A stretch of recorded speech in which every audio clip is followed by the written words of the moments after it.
all those people out there that said, Phil bad. Phil said metals. Metals bad. Phil bad. Call the FBI. Go ahead, call him up. Do it.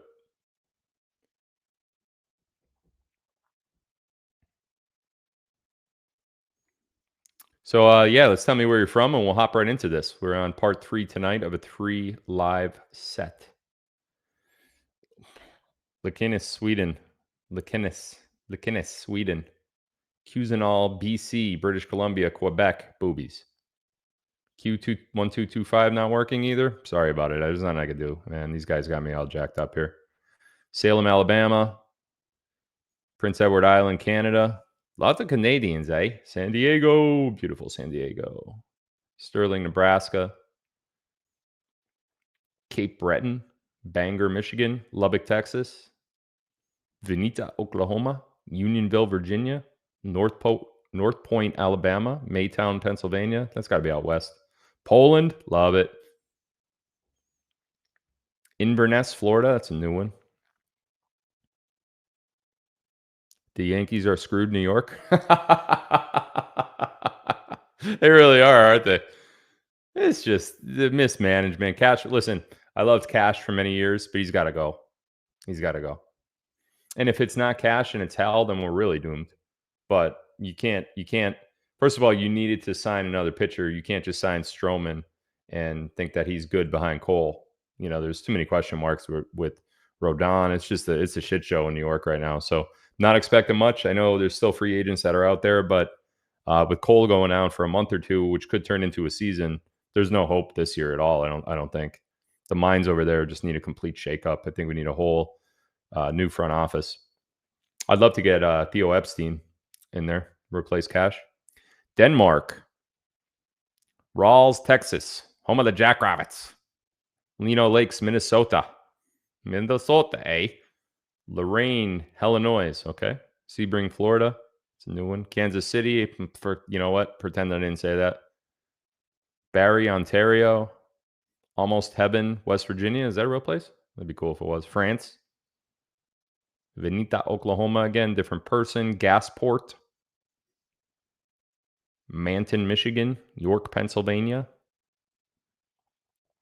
Auburn, New York. Netherlands. Denmark. Tucson, Arizona. Honolulu.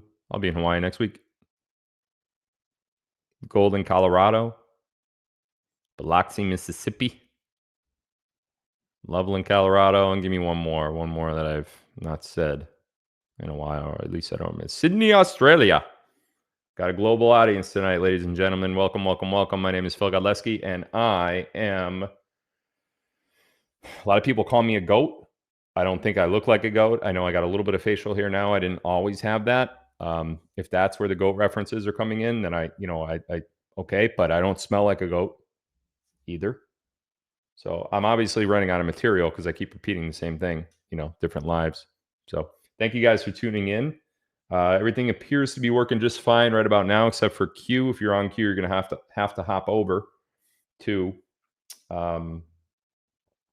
either Rumble, D Live, or X. We're also live on X. I don't like that picture. That's creepy. Okay. We're also live on X. So hop over to a different platform if the platform that you want to watch isn't working. I'm getting a little perturbed with some of them that are not working. And maybe we got to make some changes. I don't know. Got a couple of people. Hopefully I got some mods over on Rumble. Mods, where you at? Oh, I should have banned that guy permanently, but whatever. So welcome. Last two nights, talk about what we're going to talk about tonight, and then we'll hop right into it. The last two nights, we talked about some information that is not generally talked about in the world anymore, let alone any kind of different media.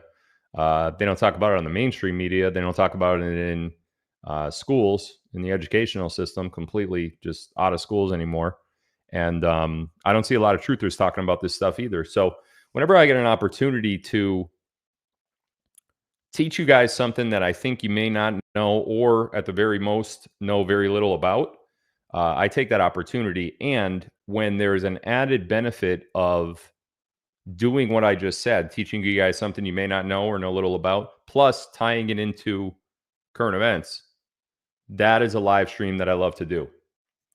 So these last 2 nights leading up to tonight have been the Q phone. We got a little bit of an intel drop with the Q phone. I gave a little bit more information after the input that I got from Sunday night's live when I mentioned you already have the Q phones.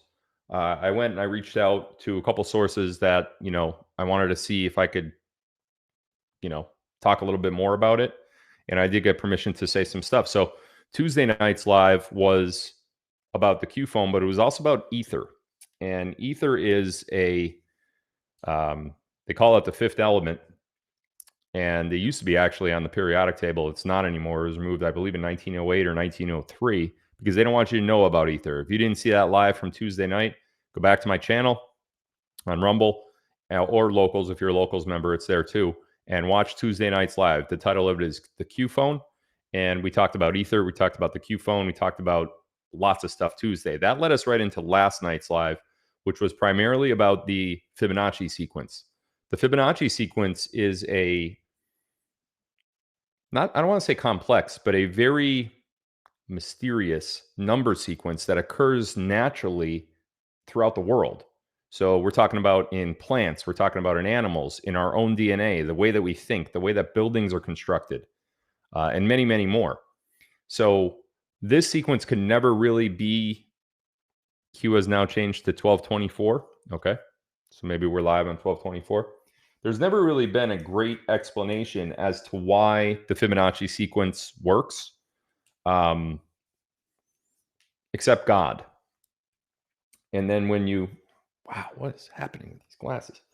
And then when you look at the possibility of the Fibonacci sequence being God's own fingerprint, and then you also couple the fact that the Fibonacci sequence and the golden ratio and the spiral that the Fibonacci sequence makes, and you relate that to ether that we talked about on Tuesday night, you could start seeing what's happening here. You could start seeing that there is a great attempt to cover up this information. How is it there an attempt? Well, it's not in the school districts, right? So the educational system just doesn't have it at any level. I'm talking about elementary, high school, college, undergrad, graduate school, any kind of school. It's not there. They're not teaching it to you. Some people said since last night's live that they learned it in art class. That makes sense because the Fibonacci sequence could absolutely be used in art. In fact, it's used in everything. Everything you're looking at right now, it's used in. It's used in my ear. It's used in my glasses. It's used in your body's toroidal field. It's used in everything. And the only way to explain it is some sort of divine presence that is causing all of those things to happen within the same set of parameters. So it's complicated, but not really. The more you look into it, the more you understand it. But what I guarantee you is if you know more about ether because of my live Tuesday, and that causes you to know more about the Fibonacci sequence because of my live last night, and you start going out in the world and you start seeing these things with your own eyes and knowing what they are, looking down at a seashell on the beach or looking up at a tree, your life will improve. I promise you, because the feeling that God is there with you is immense, and your life will improve. It will change, and you will know at all times that everything's okay. Now, what we're going to do tonight is look at a different sequence that is just as mysterious. If you ask me, do I have a twin brother? No, I don't have a twin brother. I just so happen to look over there, twin brother. No, I don't have a twin brother. I don't have any siblings at all. Twin brother. That'd be cool if I did, but no, I don't have a twin brother. That was the craziest question that anybody's ever asked me. A twin brother? No, I have never had a twin brother. I wasn't a twin in the womb. What a crazy question. That's nuts. So anyway, somebody just said no cap. I guess that means like we're not joking. Like Jocelyn says that, our teenager, and it's just like, what on earth are you talking about? No cap. Anyway. So tonight we're going to talk about an equally, where'd you get your cross necklace? I don't know. I don't remember. It's gold with diamonds, and the shirt company that I'm wearing is called Three Nails. And on the back, there's another cross. That's called Three Nails. You could get their apparel from their website directly. But the cross, I don't know if you were looking for the cross, I would just say, just look it up. Same here. Is there a mole above my left eyebrow? No. No. Not that I'm aware of, anyway. Camera playing tricks with chat. Oh, I see what you're looking at now. Yeah, it looks like there is, though, doesn't it? But then when you get closer, you can see it's just a patch of hair. I don't know why it looks like that. Oh, now I'm paranoid. Great. Way to go. Way to go. And what's worse is the girl that asked that question, I'm not going to say it. Never mind. So anyway, yeah, I don't know where I got the cross exactly. It was like, it's like diamonds and gold and stuff. So it's like $4 or $5 grand. It's expensive, but I think you get other ones in the same shape that are, generally cheaper than that, of course.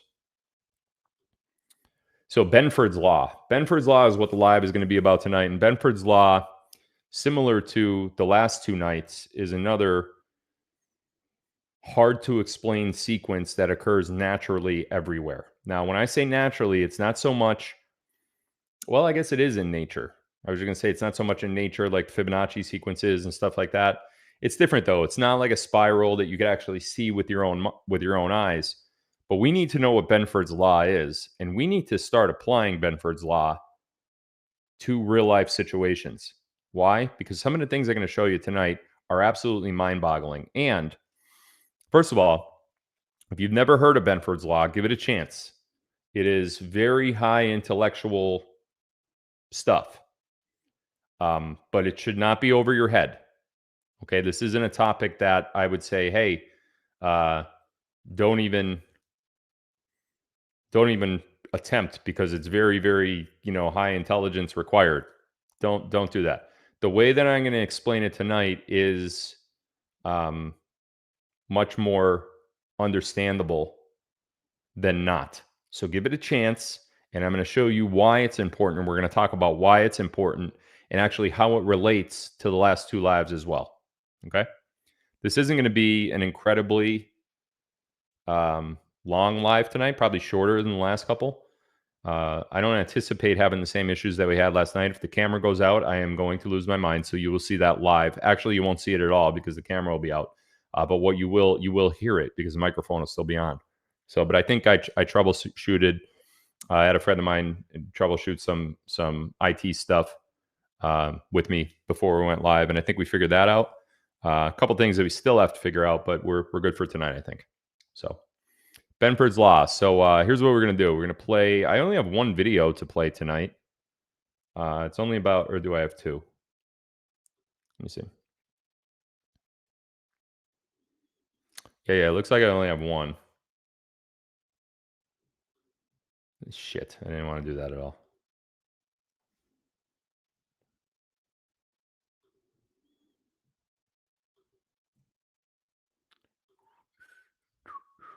That intro song is a little catchy, though, isn't it? Wish I remembered where I got that from. Step into No. Don't start with me. Creation platform No. built for agencies. No. No matter what type of severe asthma you have, Aspire can help you have fewer I don't even have attacks asthma. and breathe better. Okay, so you just hold on right there, old chap. That was really good. That was a good one. Did you see that? Can you tell us when you will be going back to Hawaii? I'll be in Hawaii next week. Yeah, next week. Why are you guys excited about that? Phil, hats off, Godlewski. All right. I don't know. You have asthma? You want me to put the commercial back on? It was about Tez Bennick, or who gives a shit? They're all named the same thing. All right, guys. I've been cursing a little bit lately, and I try not to. There are certain situations that will cause me to curse, but one thing you will not hear me do is take the Lord's name in vain. So I'll say shit every once in a while. I'll say the F word rarely, but I say it when I get really fired up and I'm trying to get a point across. I don't think that that's taking the Lord's name in vain.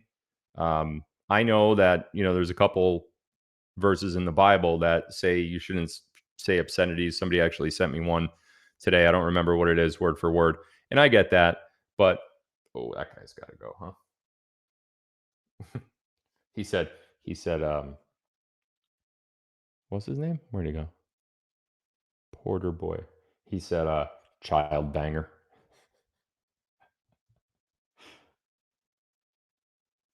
Wait till you see how those cases are going to turn out. I don't think anybody's ready for those outcomes. Shit, I can't find him, Porter boy. Say something else, Porter boy. Maybe somebody already got you. Yeah, no matter. He could call me a child banger. Doesn't mean it's true because he said it. Anyway, yeah,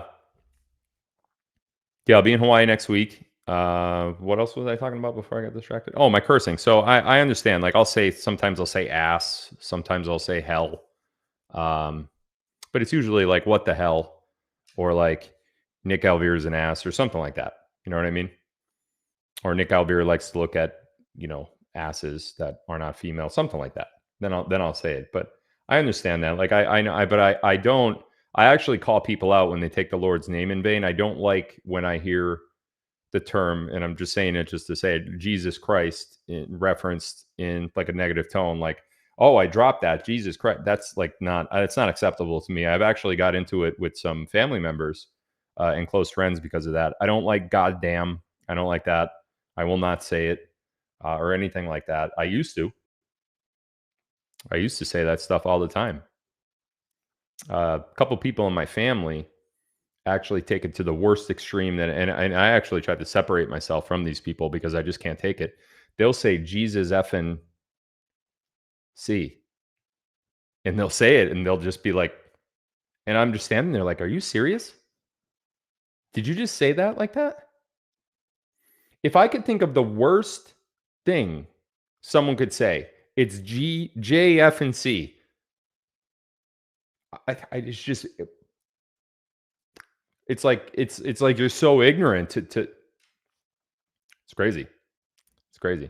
So I apologize for the cursing, but I do sometimes drop one every now and then. I wouldn't say that I have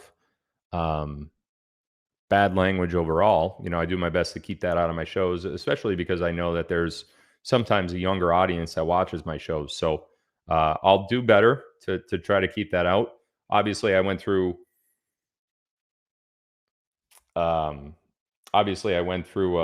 tough time, over the last couple months, and my nerves have been a little more pressed than normal. But yeah, I'll do better. I promise. Okay. So let's get into Benford's Law. First thing I want to do is put a video up on the screen, and then we're going to tell you, this is a short video. It's only about 6 or 7 minutes, and I'm going to look for the other one because I thought I had two. But I'm going to look for the other one. So let me get into share screen mode here. The audio, when I put this up, is going to be switched from the mic to the camera. So it's going to sound a little different, a little bit more echoey. That's by design.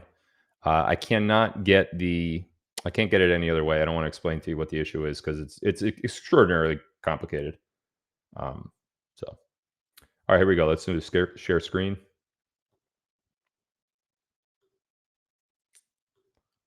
Do do do do do do do do do do. Boom boom boom boom boom.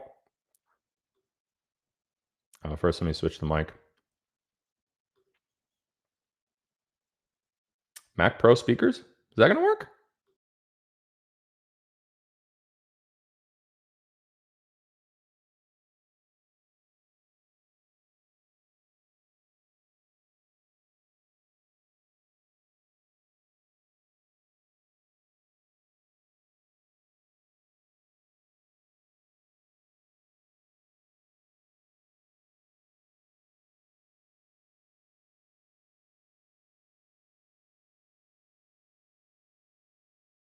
Okay, we're going to do it the way that I originally wanted to do it. So you guys may or may not have heard that, but I couldn't hear it, so I'm not going to do it that way. So here we go.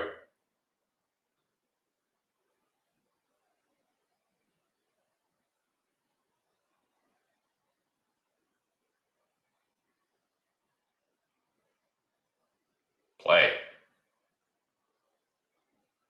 Reload. I never thought as a pediatrician that I would be at all useful in a war. My name is Seema Jelani.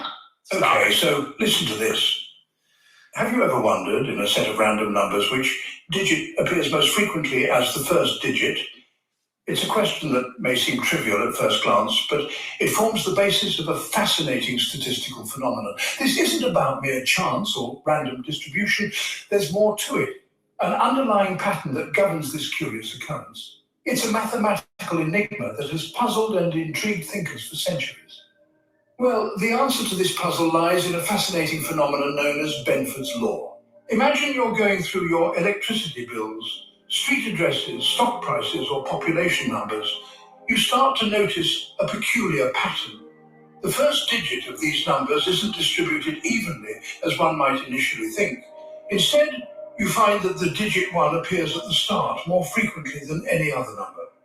This might seem counterintuitive, but it's a phenomenon observed in many aspects of our everyday life, a phenomenon known as Benford's law. Consider this. You're reading the morning newspaper and your eyes glance over the stock prices. You notice that a surprising number of these prices start with the digit 1, or perhaps you're scrolling through your contacts, and you see that a significant portion of the phone numbers also start with 1. It's not your imagination playing tricks on you, it's Benford's law at work. So how does Benford's law apply to our daily life? Let's take the example of a city's population numbers. If we were to randomly select cities and jot down their populations, we'd find that about 30% of these numbers start with the digit 1, while less than 5% start with the digit 9.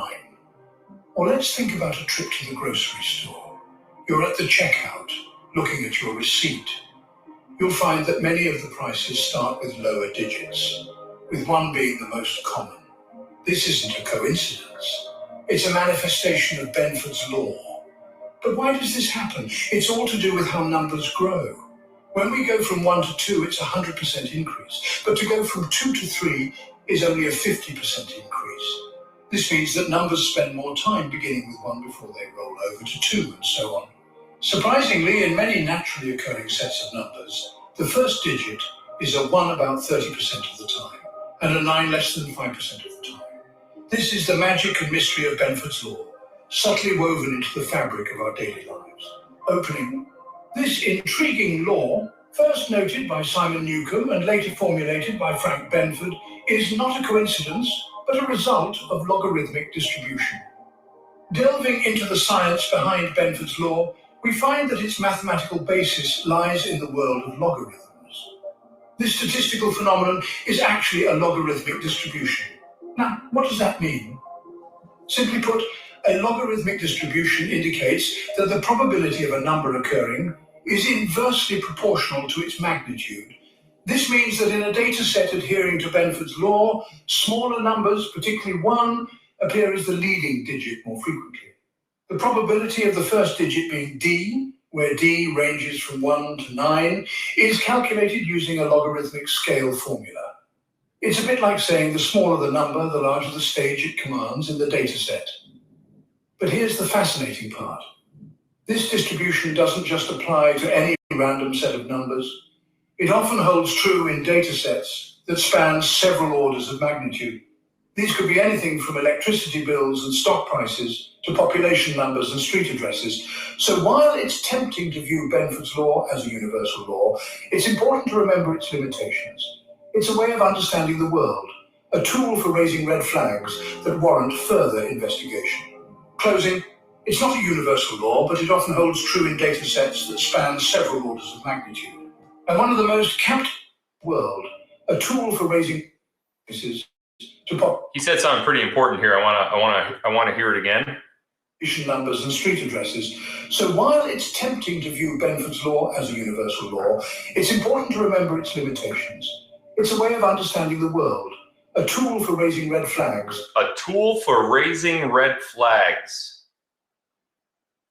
A tool for raising red flags. So there's instances that you can't use Benford's law, and we're going to talk about that in a minute. But most importantly, it's designed as a tool for raising red flags. Interesting. Keep speaking, sir. That warrant further investigation. Closing. It's not a universal law, but it often holds true in data sets that span several orders of magnitude. And one of the most captivating aspects of Benford's law is its application in detecting anomalies, especially in financial audits and accounting.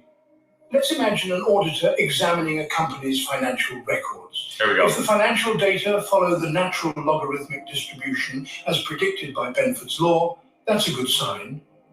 However, if there's a significant deviation from this pattern, it could hint at some creative accounting. You see, when someone manipulates data, whether it's inflating revenues or hiding expenses, they often fail to mimic the natural distribution of first digits. The numbers they fabricate might look random, but they won't follow Benford's law. This deviation from the expected distribution raises a red flag, pointing auditors towards potential fraud. Remember though, Benford's law isn't a definitive fraud detector. It's more like a faithful hound that sniffs out irregularities, signaling the need for a more in-depth investigation. So the next time you come across a set of numbers, remember, Benford's law might just help you uncover something unusual. Okay. Thank you, sir.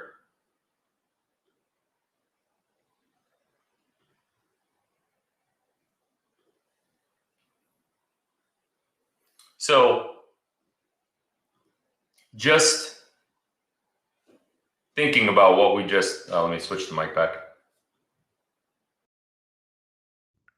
Just thinking about what was just said, Benford's law is a way to understand as well as predict or check if certain number systems are, if certain numbers that are randomized are actually random or have they been altered to seem like they're random, but have they been altered? I can have fun with this next part. So let me just get my data into this document here. If y'all don't mind, just giving me 1 minute while I transfer this from my laptop to my Mac. Cambridge, yep. Where is the one? Ah, yes, there we go. Okay. Just give me 1 second. I actually did not have this completed, and I should have, but I did not.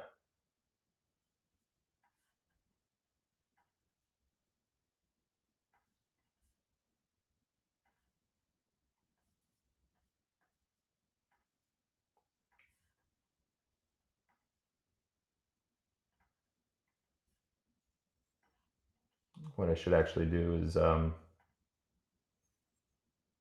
that one, right? Yeah.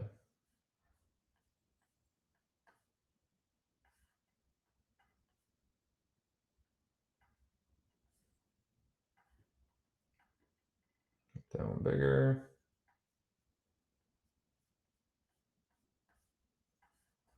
Bear with me, guys. I'm sorry about this. I didn't have the data completed to start the show. This will only take me like 2 more minutes and that's it. Okay, did we do the red one? Yeah, we did. We did that one. Did we do threes? We did that. Okay, and then, yep. Oh, we already had that one in there, so we'll just take that.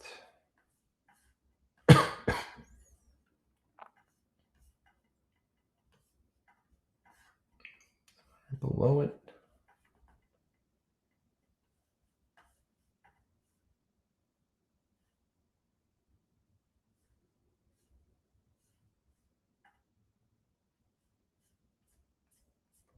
Okay, that should do it. All right, let me send this over. Share.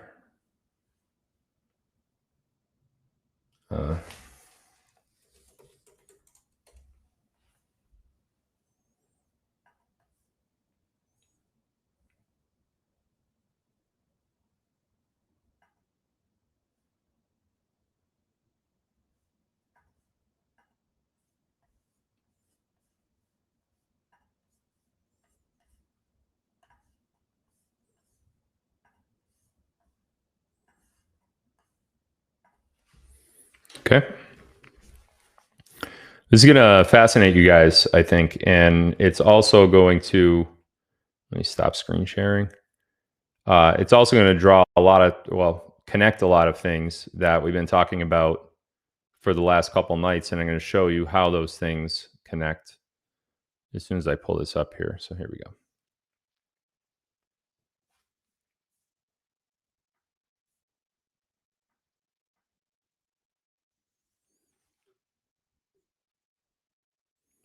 Do you have news about your lawsuits? You guys really want to talk about my lawsuits? Come on, be real. Do you really? Here come all the no. I'm not gonna talk about my lawsuits, but yeah, I do have news, but not yet. We'll get to it when it comes.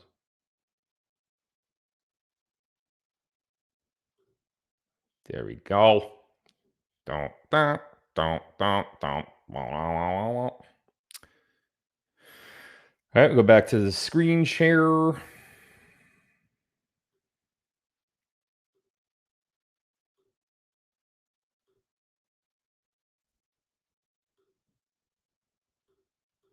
Okay, here we are. Look at that beautiful thing on the screen. Now, what this is, and I know it's a little, I know the text is a little bit hard to read, but I'm going to tell you what's showing on the right side and what's showing on the left side. On the right side of the screen, this is basically an Excel sheet. You could actually plot out points of Benford's law, and you could graph it this way in Excel if you wanted to do that, or really any spreadsheet program. There's actually some programs that are specifically tuned for Benford's law, so that you put in input into a certain set of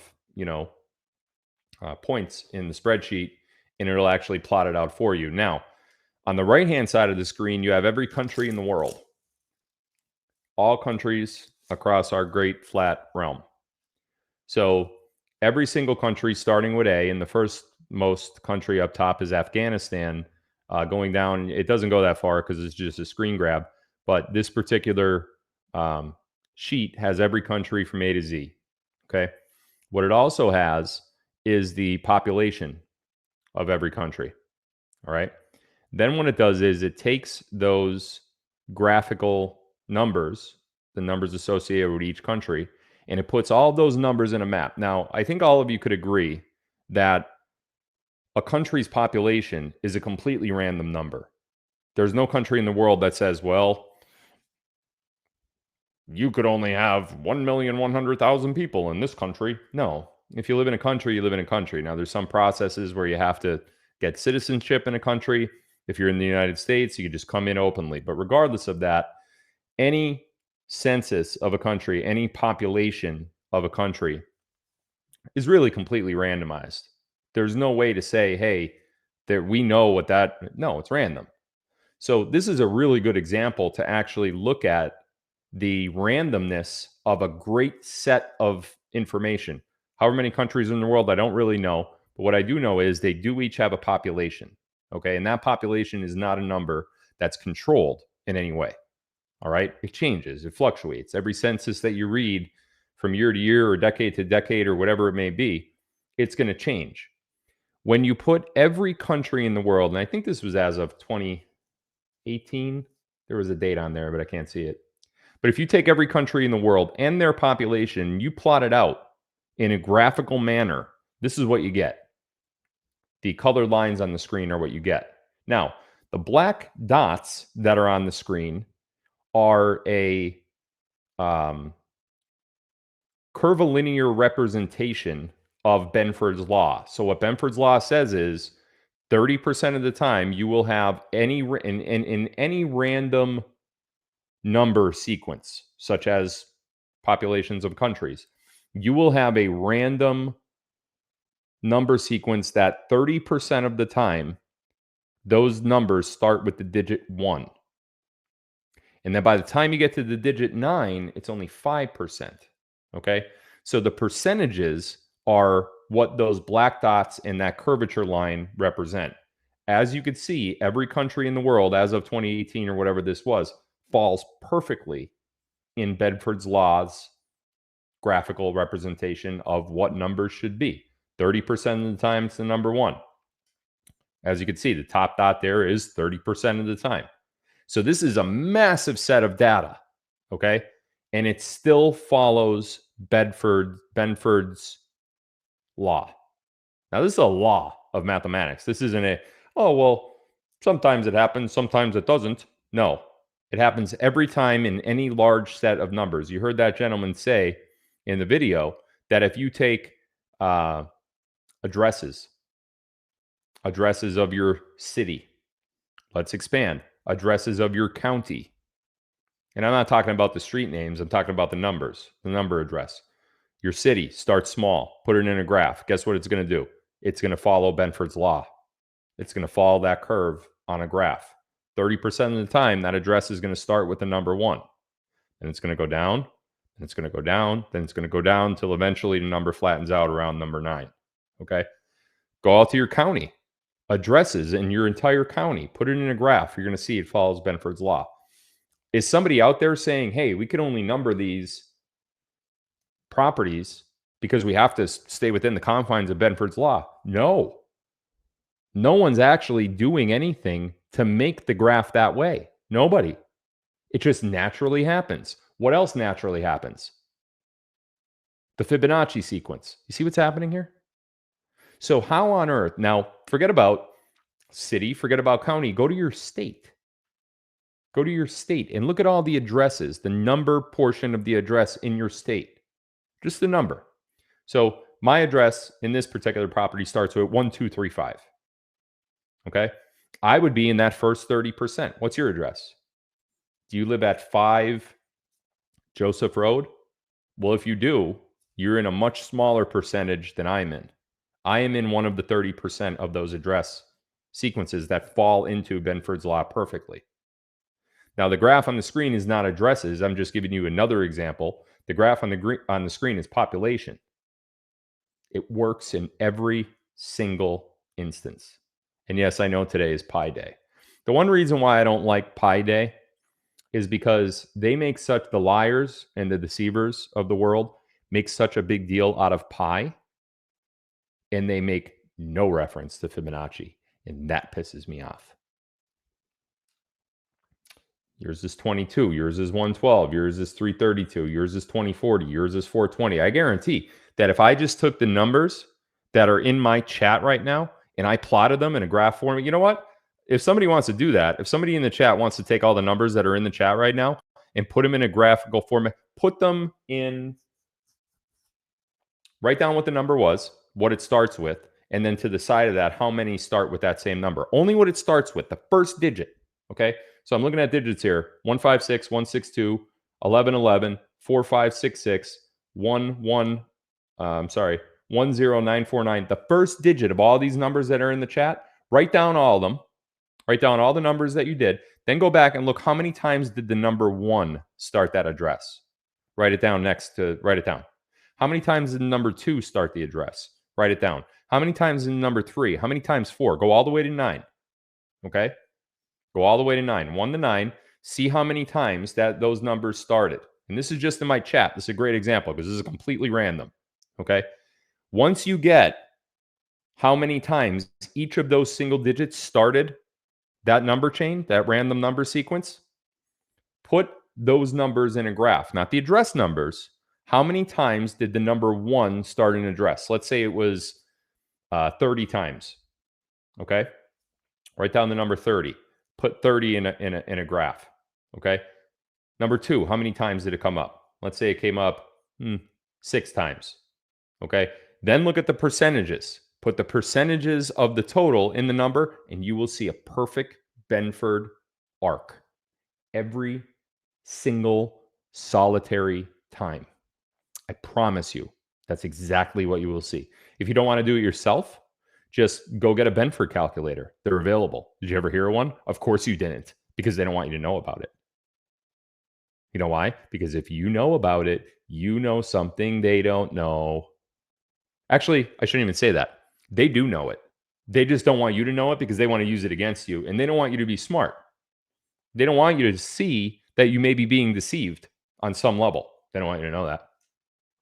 Take all those numbers in the check. Guarantee after you plot them out in a Benford calculator, they should be free. I don't know. You may have to pay for it. I'll get one. In fact, if somebody wants to send me all the numbers, I'll do it on the plane when I head to Hawaii. I'll put it in a graph for you guys. And I guarantee you see exactly something very, very similar to what's on the screen. Let's move on to the next one here.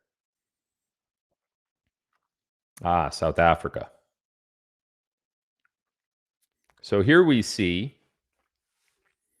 a graph, which, let me get it up a little bit further.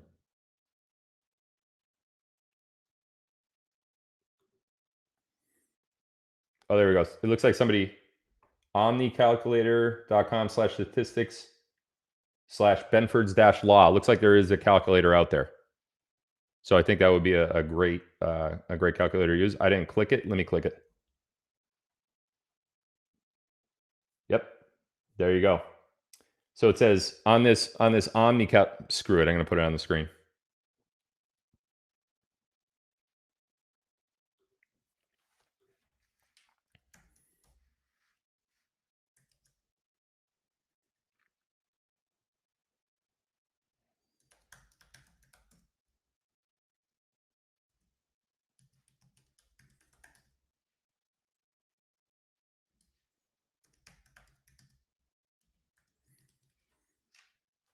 Cool. This is cool.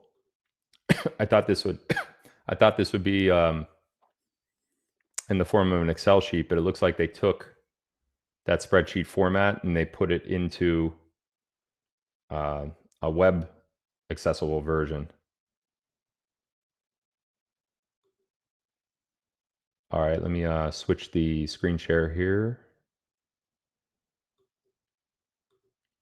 Switch back up. Let's go back over to Benford's Law calculator. There we go. Look at that. So up here, I'm going to switch. Up here on the calculator, right here where it says digit 1, of all those random addresses that we had in the chat, if you were lucky enough to grab them all, put how many of those addresses started with the digit 1. Let's say, I'm just going to say there's 100 of them, okay? Now, how many started with the digit 2? Let's say 560 started with the digit 2. How about the digit 3? Let's say 50. How about the digit 4? Let's say 60. How about the digit 5? Let's say 80. How about the digit 6? Let's say 10. How about the digit 7? Let's say 30. How about this one? 5. How about this one? 90. Now, see that graph? See that graph with the red and blue? Benford's Law says it should be around here, where the blue is. Your graph, look at where your red line is. Your red line for the 1 is down here in the 10% area when it should be in the 30% area. How about for the number 2? Your red line is 56%, almost 57% of the total 1 to 9 digits. The number 2 comes up 56% of the time. It should be 17% of the time. Look at number 3. Your sample's not even close. It's less than half. Look at number 4. Your sample's a third. 5 falls in pretty evenly. Look at where those two on their number 5. That's pretty good. Look at 9. 9's way out of control. So your sample does not follow Benford's Law. You know why? Because what you entered into this calculator are just bullshit numbers. They didn't happen randomly. You just picked them. You have to enter what the number actually is. You can't enter a number that is just completely bullshit. You can't go down and do what I just did. I just made those numbers up. Those aren't random numbers that are related to anything. Those are just random numbers in my head. So of course it's not going to follow Benford's Law, right? Not going to happen. Now, if you take all of those addresses that were in my chat just now, and then you come back here. Oh, I actually got an easy way to do this. I'll tell you. And then you come back here and you put them in digit by digit, number 1 to number 9. You will see a perfect Benford's Law curve. See how easy it is? You know what I'm going to do? I'm going to put on my Telegram channel a poll. And I'm going to say, what is the first digit that your address, your home address, starts with? And then I'm going to have the choices listed 1 to 9. You guys go and answer the poll. And then I will come back in a couple days. I will come back and I will get that data and put it back into this calculator. And I guarantee you, you will see a perfect Benford curve every single time without exception. How about this one? Here's another example. I'm just thinking some randomly off the top of my head. How about another example? The length of your street. How many feet is the length of your street? Feet. Now, take the first digit of that, put it in a graph, go to your neighbor's street. In fact, do all the streets in your city. What is the length of all those streets? Now, after you have all those lengths, take the first digit of each of those lengths and write down what it starts with. So let's say 50 of them start with the number 1. Write down 50. Then go to the calculator, put in 50, and so forth. Guarantee you, Benford's law will show a perfect curve. How is that possible? How is that possible? We're going to talk about how that's possible. So let's move on now to another example of this. Let me switch up my screen share here real quick. We'll do the stop sharing. Now we're going to start it back up again. We're going to go back to pages. Allow. There we go. Now on this graphical representation that we have on the screen right now, let me make sure we get this so it's, there we go, so you could see it. So what you see on the screen right now is the South African daily cases of COVID-19. Okay, this is obviously a few years old. If we look at the bottom of the graph, you could see the first digit of each number of cases, 1 to 9, right? Now, that doesn't mean that there's one case. That means that the daily cases started with 1. It started with that, okay? Now, if we look at the graph as whole, let me scroll down a little bit. If we look at the graph as a whole, you could see that for the most part, other than the cases that started with the number 5 right here, these are right on. Somebody did some fudgy right here. Somebody did some fudgy. Somebody didn't count wrong. Somebody didn't count right. Somebody can't count the right way. So whoever reported this in South Africa, for the most part, this is accurate. But you could see, and I could tell you exactly where these missing numbers are supposed to go. Under 5, this should be up here at number 1. So somebody made a mistake in counting how many cases there were, and they put 5s instead of 1s. It's wrong. However, for the most part, you could see Benford's law taking shape, right? Some of these were miscounted, probably not on purpose. Maybe they were, who knows? But you could see that for the most part, it seems accurate. This is a trustworthy study based on random numbers. Okay? Let's go to the next one.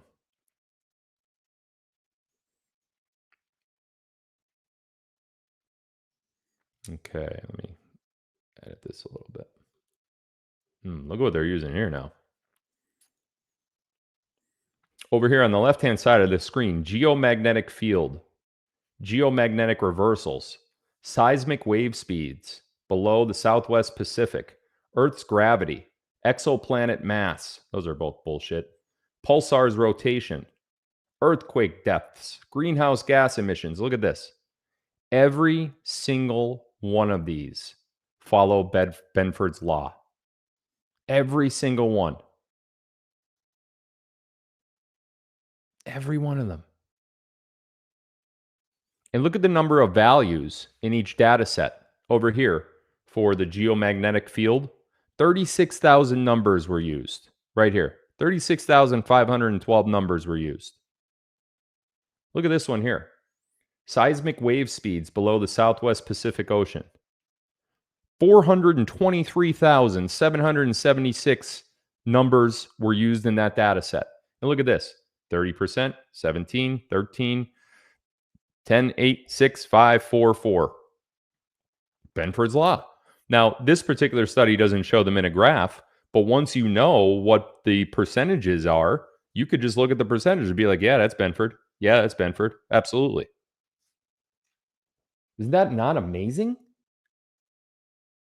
Look at all the numbers in the data set. Earthquake depths, 248,915 follows Benford's law to a T. And I can tell you this, the more data you put into a Benford calculator, the more accurate it's going to be. You can see here, 93. This was geomagnetic reversals. Only 93 sets of data were entered into this. A little bit off. You can see how it's off. 32% for the number one first digit, 19% instead of 17. So you can see these are off a little bit, but for the most part, it's still following the same thing, right? How is that possible?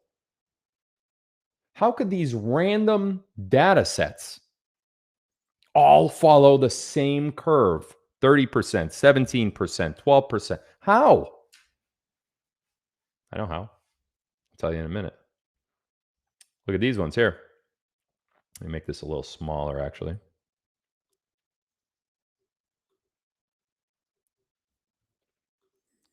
Does that look? Yeah, it looks good. So here are invoice amounts. This was for a company who was looking for irregularities in what was being billed to their customers. Okay. The black line represents the black line right here that says Benford's Law, and then you have the blue arrow pointing to it. The black line represents the Benford's Law threshold. Okay. The red line is where the company says, you know what, we're going to assume a little bit worse than Benford's Law. And they're probably assuming worse because of certain ways that they bill. Maybe they have markups, maybe not, whatever. Maybe they have discounts in a certain period. So they'll lighten that up a little bit, right? What do you see in the middle of the graph right here? A big line that doesn't that occurs 40% of the time. Somebody's lying in that company. Somebody needs to be fired. Someone needs to be fired because that is a irregularity outside of any other irregularities in all of that company's invoicing. That is not accurate. Let's take a look at another one. Oh, what the hell is this?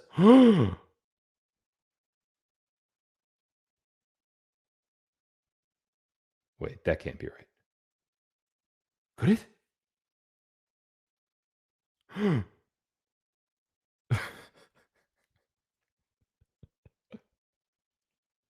Wait a minute. Is that Joe who? Joe Rogan? Joe Biden? The guy that was supposed to be in office? Wait a minute. Hold on a second. Because what were Trump's then? Oh, Trump's is on the screen too. Look at that. Trump's election data follows the natural distribution pattern. Wow. So out of all those millions of votes, Trump followed Benford's Law? Hold on a second. Wait a minute. For real? Trump followed that whole distribution pattern.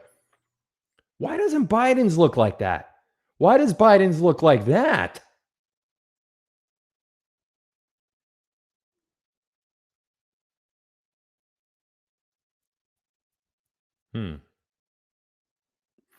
So that's the overall numbers of the entire election. Seems like they weren't very natural, were they? I mean, if the seismic waves in the Southwest Pacific Ocean, 423,000 of them, come out to an exact 30%, 17%, 12%, all the way down to 4 or 5% for number 9. If those first digits all line up perfectly, and there's 423,000 of those, and geez, just let's look at street lengths or addresses. They all fall in. This is all naturally occurring stuff. Nothing that no one's controlling anything. It's just natural number sequences. And they all follow this law. Wouldn't you think that elections and votes are considered a natural number sequence? I would think that. Somebody just said in the chat, what about zip codes? Yeah, zip codes too. Go get all the zip codes for your state. It's available. Get every zip code and plug them into the Benford calculator. Perfect arc. Look at Trump's. Look at Trump's election data from 2020. Perfect arc. What on earth is on the screen with Joe Biden?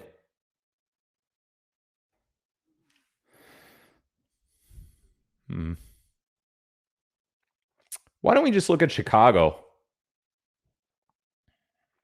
Anybody want to look at Chicago with me? Huh. 2020 election data of the presidential general election. Trump's looks a lot like that line. You know? Slight deviation, but not much. What on earth is going on with Biden? Are you telling me that the number one should occur naturally 30% of the time, and Joe Biden's is down like hovering around 11%? So it's that wrong.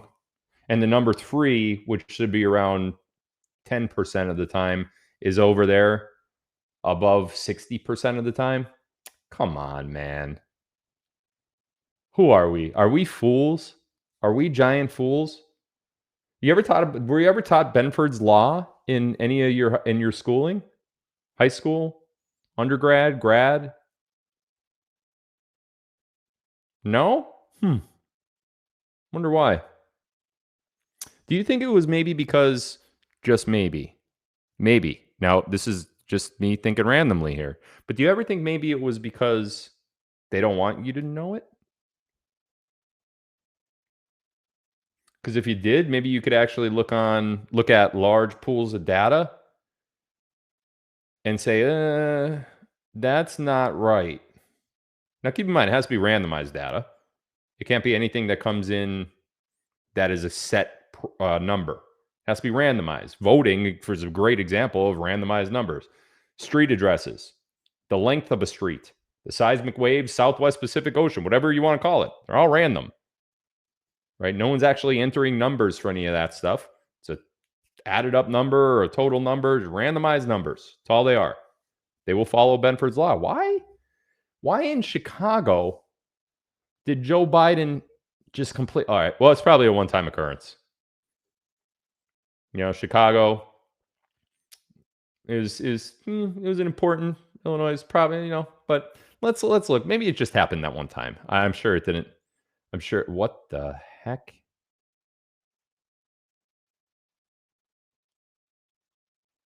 This is Milwaukee, Wisconsin. Wait a minute. I'm going to have to ascertain what's on the screen here.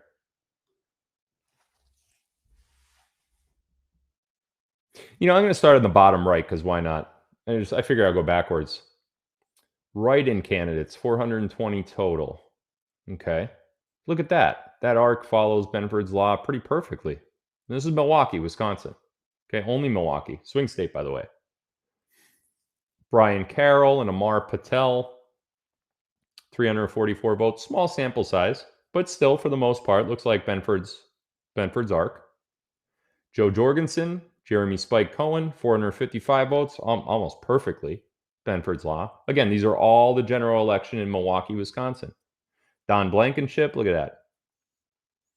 A little bit heavy on the ones there, but the nines kind of account for that. So still, you're seeing the arc starting to form, but with such a small data set, only 320 votes.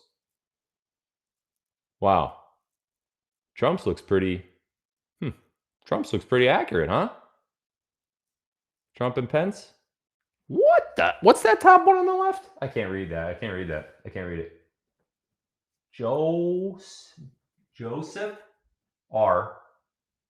For Robinette? Whose name is Robinette, by the way? Joseph R. Biden / Camel Toe. I'm sorry.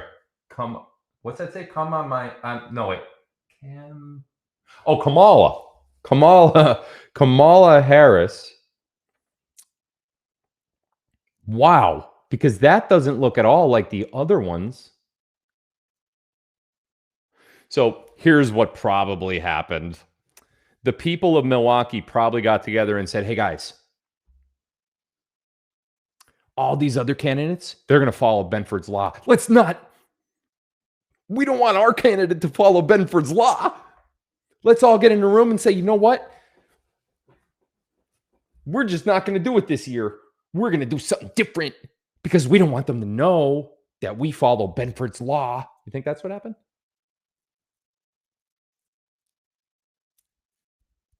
I don't think so. Do you think the voters of Wisconsin actually, or Milwaukee, Wisconsin actually knew about Benford's law, or do you think that they just actually went there and voted? They probably just went there and voted, right? Well, if that's the case, how could such a random number sequence like a vote total not follow Benford's law? Especially if the other candidates did it. You could say, hey, you know what? Something's wrong with the whole precinct here because every one of these candidates are not following Benford's law. So something's wrong. Something's wrong with the counting. Somebody's fudging something. But every single one of these candidates, all 6 candidates on the screen, 5 of the 6 follow Benford's arc. Except one. And it just so happens that that one that didn't follow Benford's arc is the one that won. Do you know what they call that? They call that fraud. I don't call it fraud. Not me. I don't call it fraud. I don't call it anything. I just call it something's fishy. But you know who does call it fraud? We'll talk about that in a minute. Let's go on to the next one. I'm sure I have more here. Oh, boy. Favorite law. The IRS's favorite mathematical law?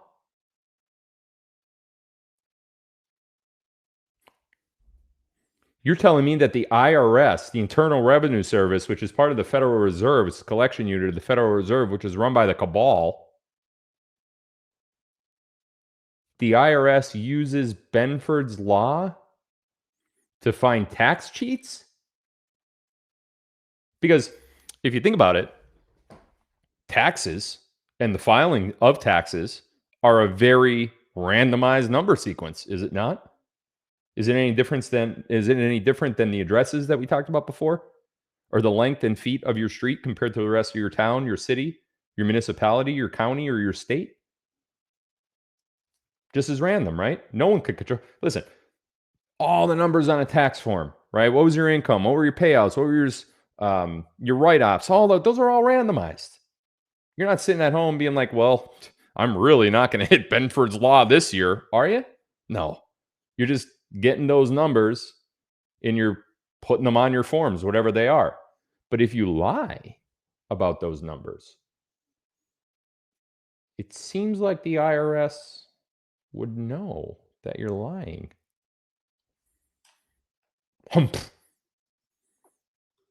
Let's go on and read what they say. When it comes to catching tax cheats, the IRS has more than just federal law on its side. The agency's arsenal also includes a mathematical truth. Wow, hear that? A mathematical truth known as Benford's law. Armed with this law, the IRS can sniff out falsified returns just by looking at the first digit of numbers on a taxpayer's forms. That's it? That's all they got to do? All they got to do is look at the first digit of numbers on forms and then plug it into a calculator that's available on the intraweb?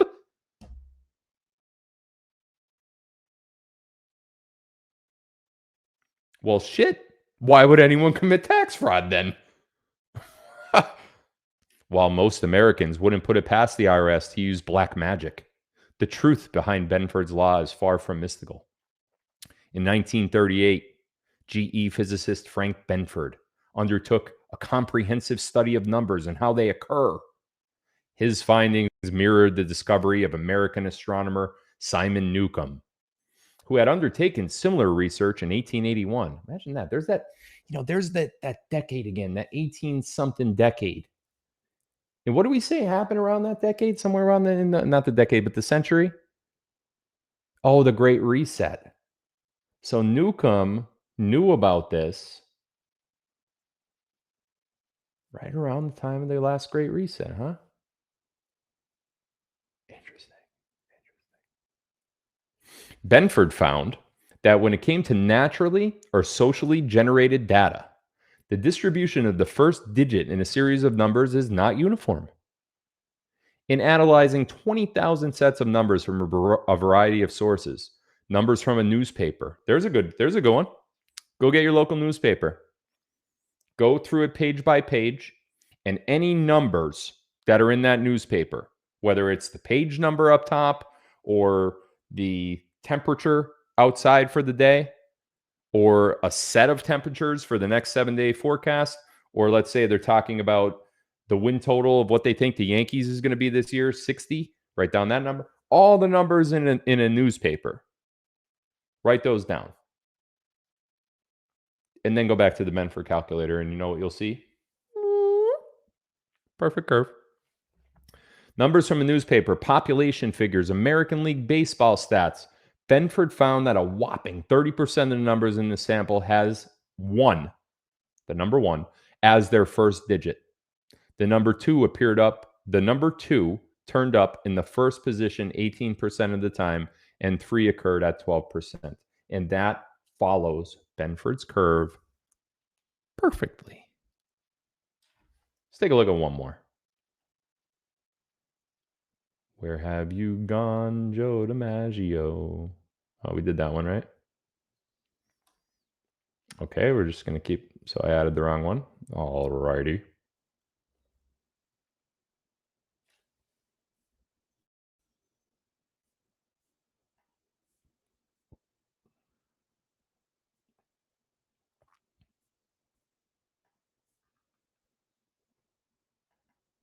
One second, please.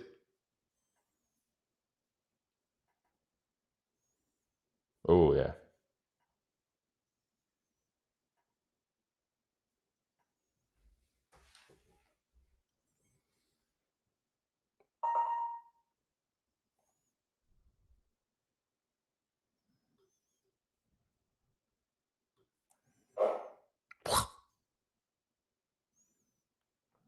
Well, why didn't you go there?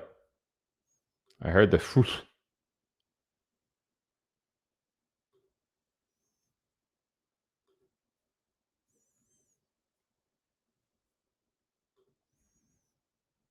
Where are you? Let me send it again.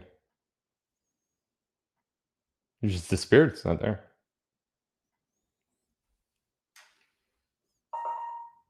Yeah. We've already been through this once, so don't make me sick Benford's Law on you. There it is. Okay.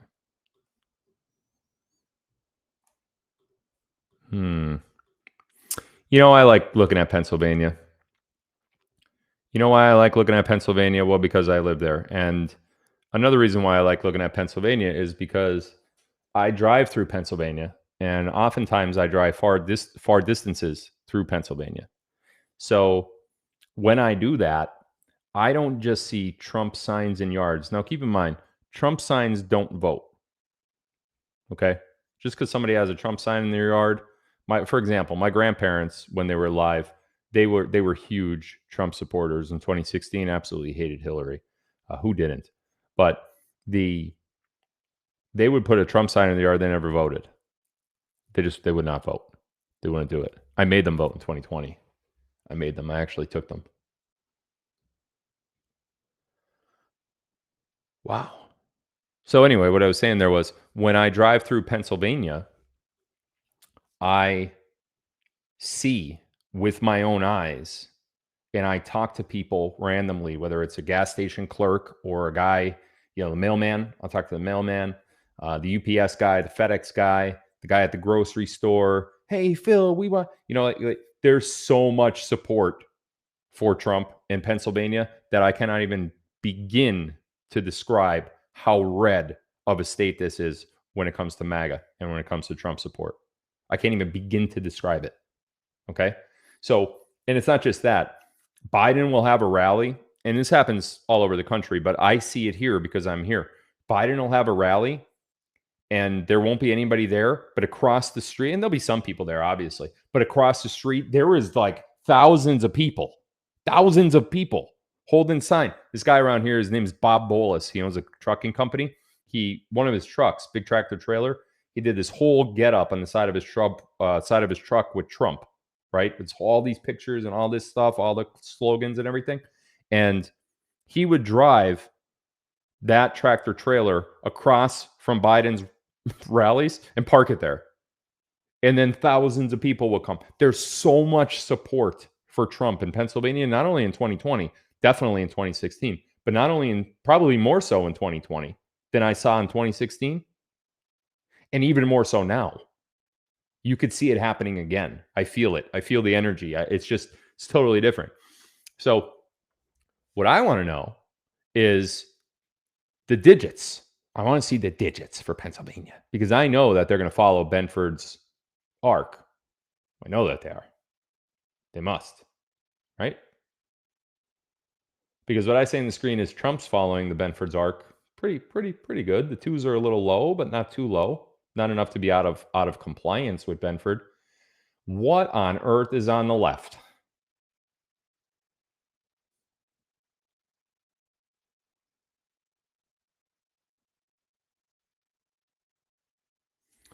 So where you really have to look when it comes to Benford's law, what you really have to look at is the set of data that's violating Benford's law, is that set of data or the person or organization or whoever is related to that set of data, are they benefiting if they are the only one who's violating the mathematical law? Are they the only one? All of the other whatever candidates, in this case, we're talking about elections, all of those other people, they're not violating it. They lost. But the one that did violate it won. That's when you say something is definitely purposely wrong here. Go back and look at past elections. Go back and look at any other data set, the number of points scored on any given night in the NBA. Easy data set to get, right? Those are random numbers. No one said, you know what, we're going to make sure that the total points scored on Thursday, March 14th, is going to fall into Benford's curve. Or maybe they got antsy and they're like, you know what, we don't want to be in the curve, so we're not going to score as many points tonight. No. In fact, I could probably guarantee you that the next 10 people you talk to that didn't watch my show tonight will tell you, no, I don't know what Benford's law is. And then when you say, well, it's the law of randomized numbers, how, a certain number, 30% of the digit 1 will occur randomly 30% of the time. And they'll be like, dude, get away from me. That's what they'll say. Let's be honest. Let's be real. Right? No one's going to know about it. So no one is going to go out there trying to stay in compliance with Benford's law. No one's going to do that. No one's going to do it. So when you see a large set of data that does not follow that arc, there is a lie happening. Somebody is lying about it.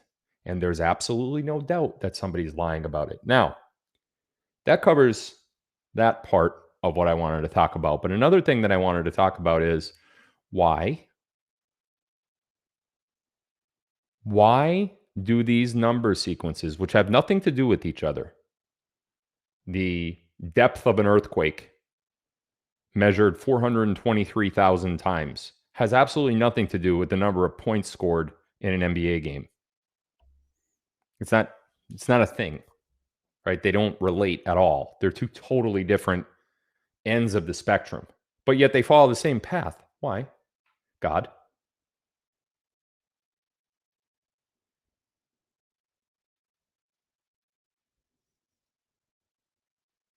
This yet again all goes back to God. All of it. There's nothing different in general. There's nothing different about the Fibonacci sequence and Benford's law. There's nothing different about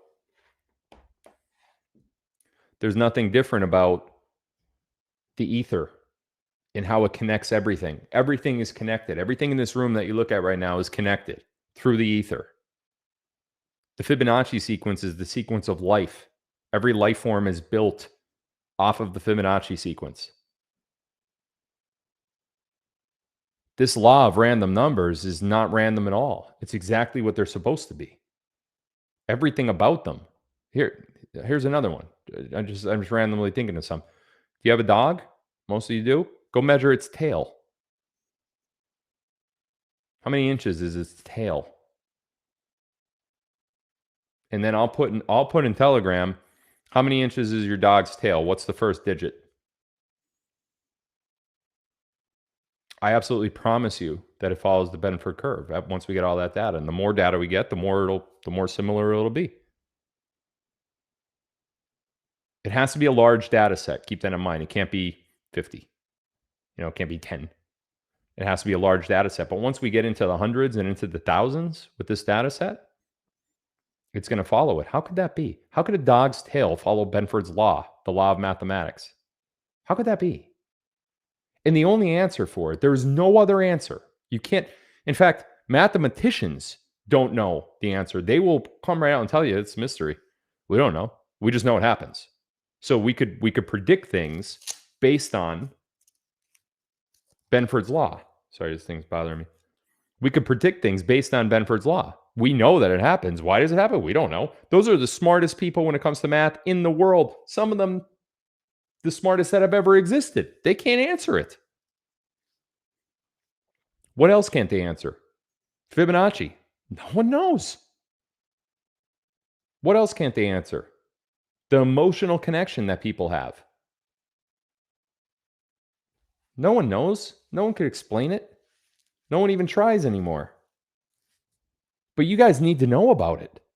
Everybody needs to know about this stuff. Everybody needs to know about ether. Everybody needs to know about Fibonacci. Everybody needs to know about Benford. And I'm telling you what, you're a lot smarter if you do know about these things. Because when a large data set comes in front of you, you may think, oh, well, a large data set's never going to come from, to me. Bullshit. It comes to you a lot more than you think it does. It comes to you in every voting cycle that you've ever voted in, whether it's a local election, a school board election, a gubernatorial election, sports, your taxes. You're trying to cheat on your taxes? I got news for you. You're not going to cheat on your taxes. They're going to know that you cheated, and if you get away with it, it's because they let you get away with it. You're just not a big enough fish for them to grab. You can't cheat. They use Benford's law. Now let me ask you guys something. You really think that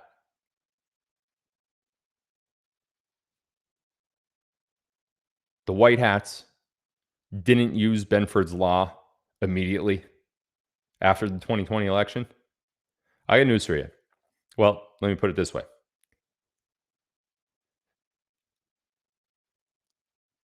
I wish they were still available.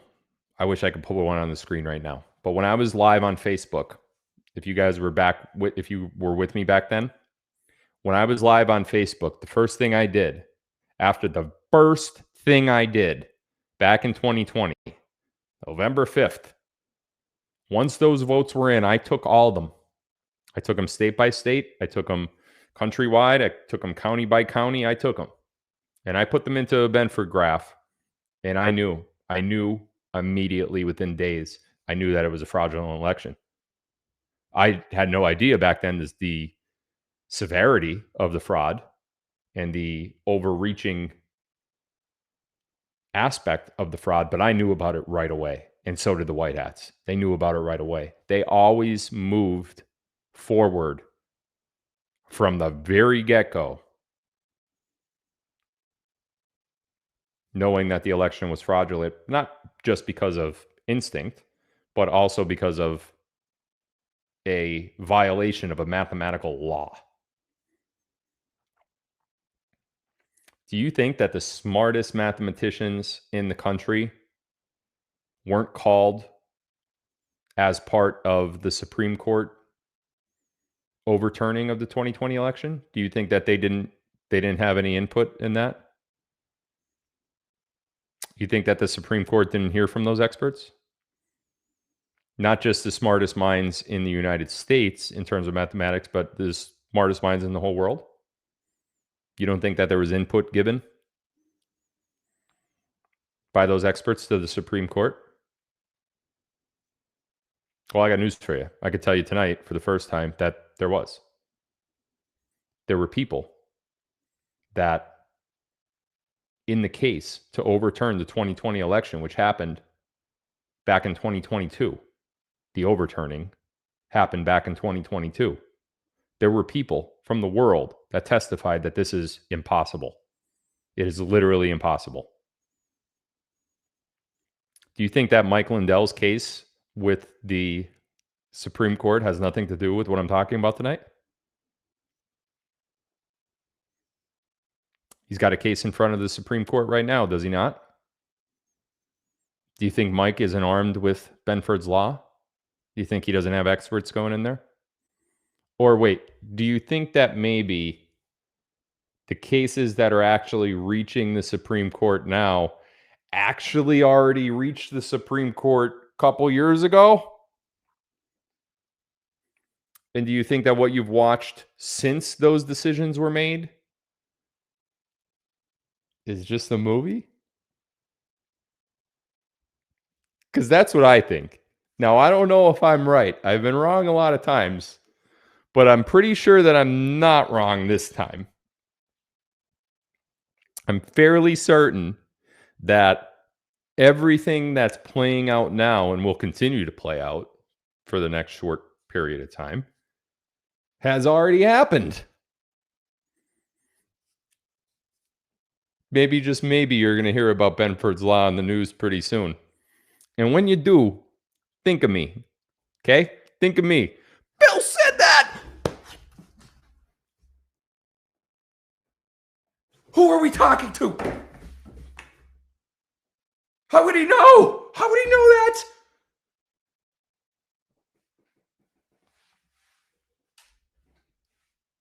I gotta go on Telegram. What did he say? Gold? Okay, gold.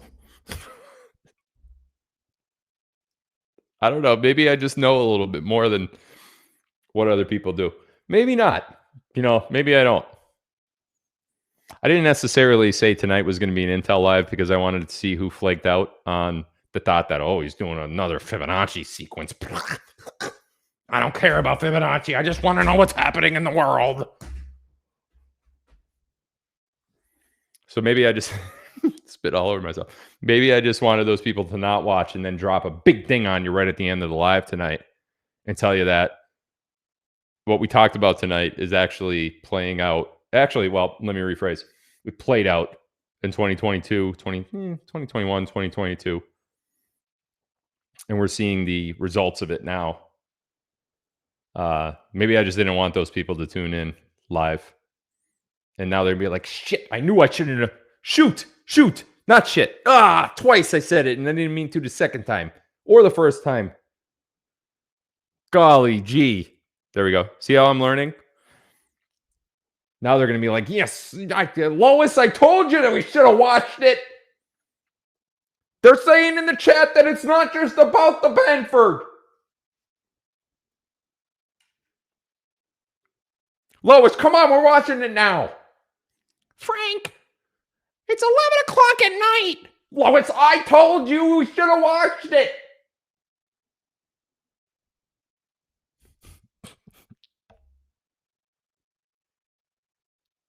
That was my Frank and Lois impression.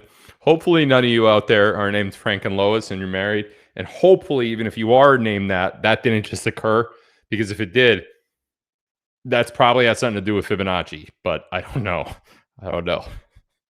Lois!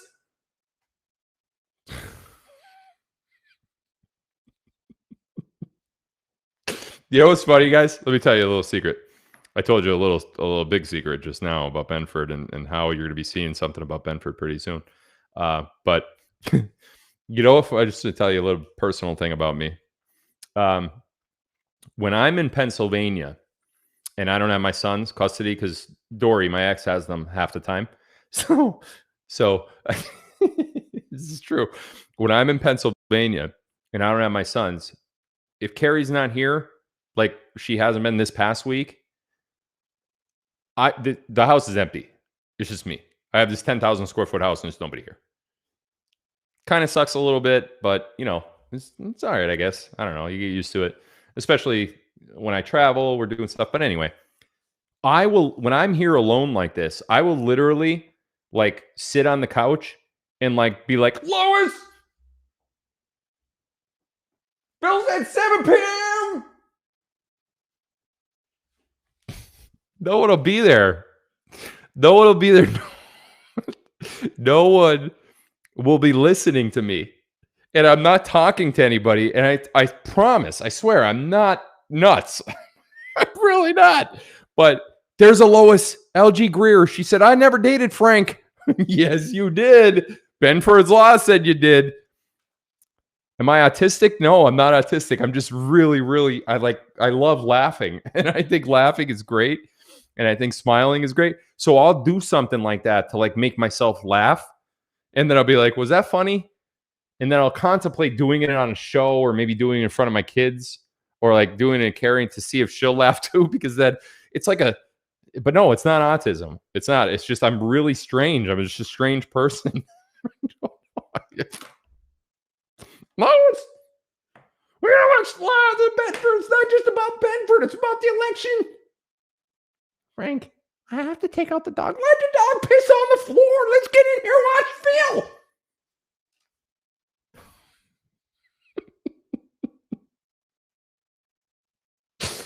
Oh, hopefully I made you guys laugh tonight.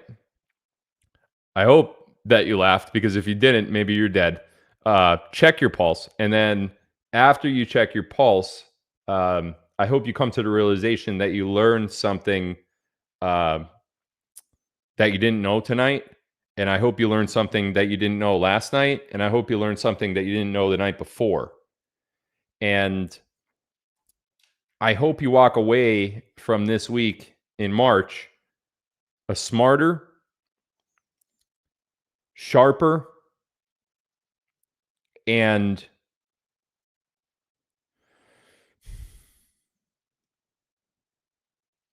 more aware person than you were a week ago.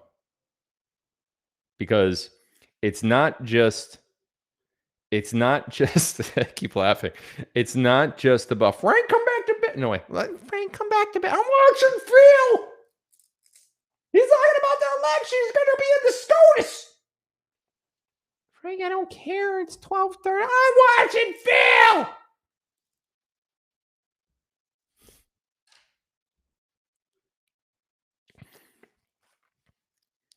So there's going to be things happening. You need to know about Fibonacci and the ether, but that'll be at a later time. But what you really need to know about, you should know about that anyway now, not just for a later time. But what you really need to know about is Benford's Law.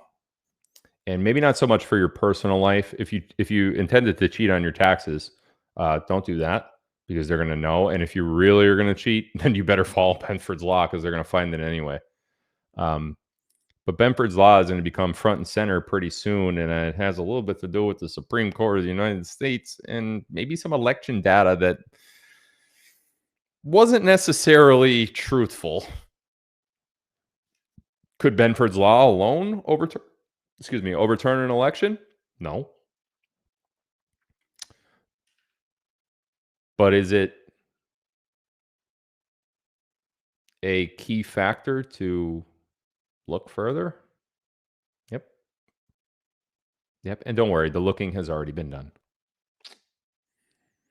Love you guys. Hope you learned something the last 3 weeks. I'm off tomorrow. I'll probably be off Saturday as well. Early next week, probably for the next live. Don't know what day yet. I don't know what my schedule is going to be yet out in Hawaii, and we got a lot of stuff going on. So let's just pause on the lives for the next few days. I suggest watching the replays if there were anything that you didn't quite understand pausing and re-listening to it. And if you really have questions, my next live is probably going to be a Q&A on this stuff directly. I just don't know what day yet. So time zone's going to be a little funny out in Hawaii because I'm way over there, you know, so it's opposite. It's 6 hours difference from where I am now. So thank you guys for tuning in. I love you guys. I could feel you guys in your presence here. I feel like everyone's in the room. I don't feel like I'm sitting in front of a camera anymore. And I think you guys know exactly why. So thank you guys for sticking with me. Thank you guys for sticking up for me. And thank you guys for letting yourself allow me to teach you something that you didn't know. I really enjoy these lives. The next time you'll hear from me in video format is probably going to be the teaser for Q Film 2. I'm going to be announcing a teaser sometime soon. So love you guys. See you soon. I'll announce the next live as soon as I could. In the meanwhile, please join Telegram. Numbers there have been going up a little lately, probably because I've been talking about it a lot.